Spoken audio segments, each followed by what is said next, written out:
بسم الله والصلاة والسلام على رسول الله. هذه أخونا أمين بعث لي فيديو نتاع بيجو 407 HD 1.6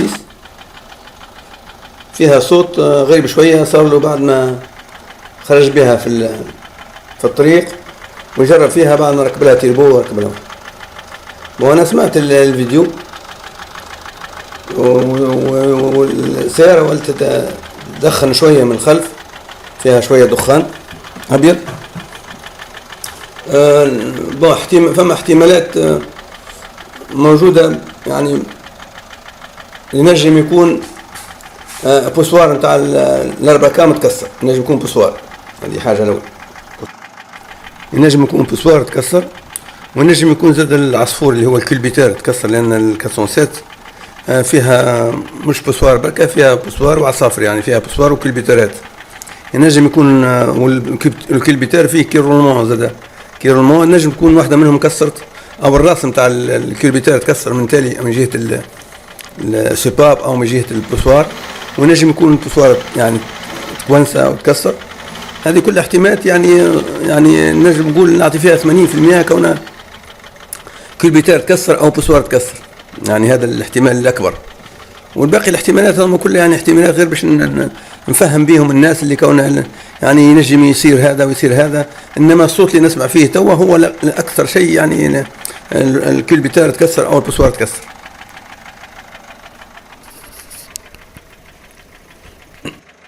والبوسوار وقت يتكسر يسبب في عدم حرقان المازوت فوق البيستون ويصير دخان، لان يولي البيستون هذاك يخدم ضعيف، يعني ما عادش يحرق المازوت بالضبط، يولي يخرج دخان ابيض من تالي من وراء كرهبه، يعني كانه انجكتير وكانه كذا. وهو يعني من جراك البوسوار يتكسر او الكلبيتير يتكسرت او العصفور، احنا نقولوا العصفور في تونس اللي يتكسر ذاك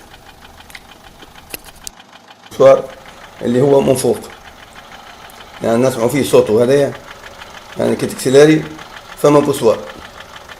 ينجم يكون الأربكة متاكل، وبعد يعني هو كان من الاول، يعني وقت اللي صارت له الديفو نتاع صار له الديفو نتاع التيربو، ممكن الزيت يكون فرغ الموتور، يعني الموتور فرغ من الزيت، ويقعد داك الاثر نتاع فرغان الزيت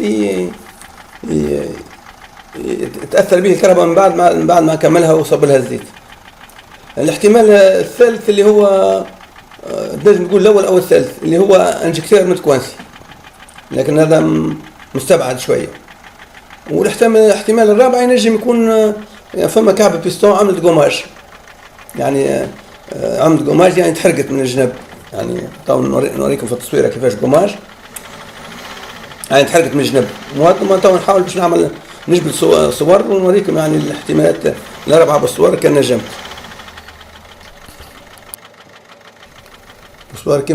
كسوار كيما موجود في التصويره هذه قدامنا نتاع الكاسونسات، يعني صورتها تو نوريكم بعد.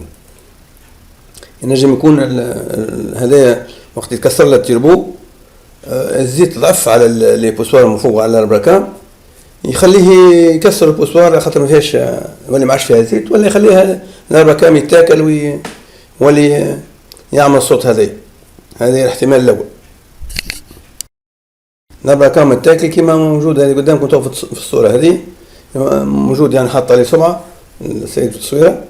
يجب يكون الأربكة متاكل من جراء اللي هو الزيت فرغ له من السيارة وقت تكسر التربو.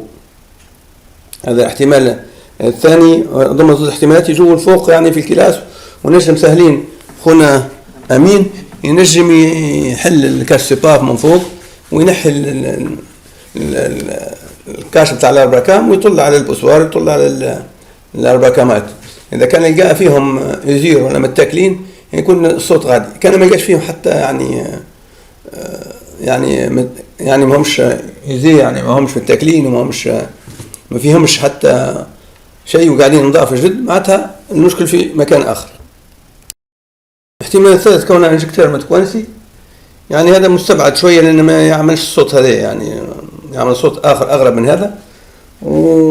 لكن اللي خلاني نشك في الانجكتير، يعني شكي في الأربكام ولا البوسوار، هذا شك يعني أكبر من شكي في الانجكتير، لأن ينجم يعمل يعني الانجكتور يعمل صوت آخر غير هذا، يعني مش بالضرورة يكون هذا.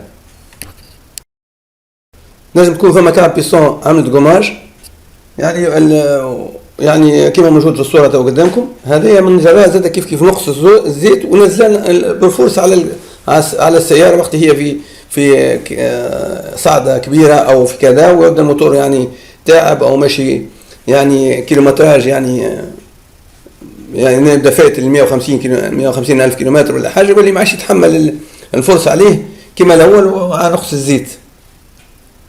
هذا احتمال اخر.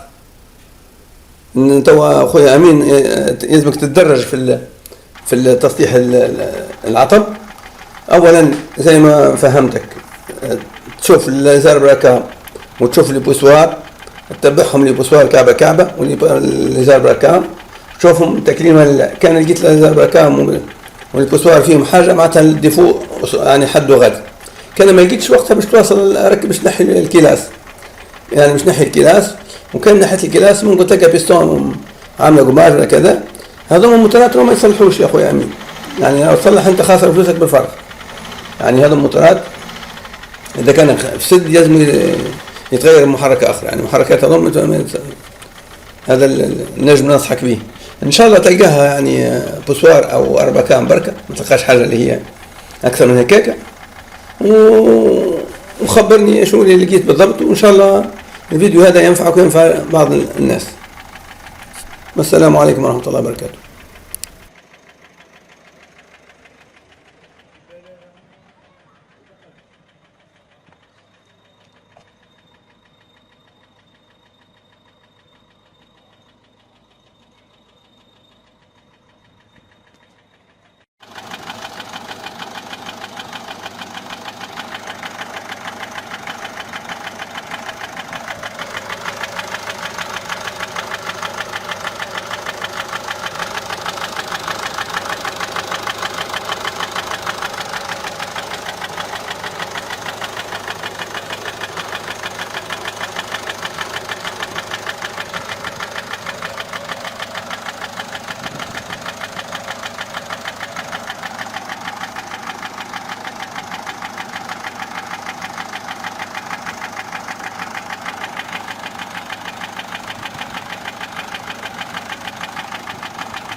Look.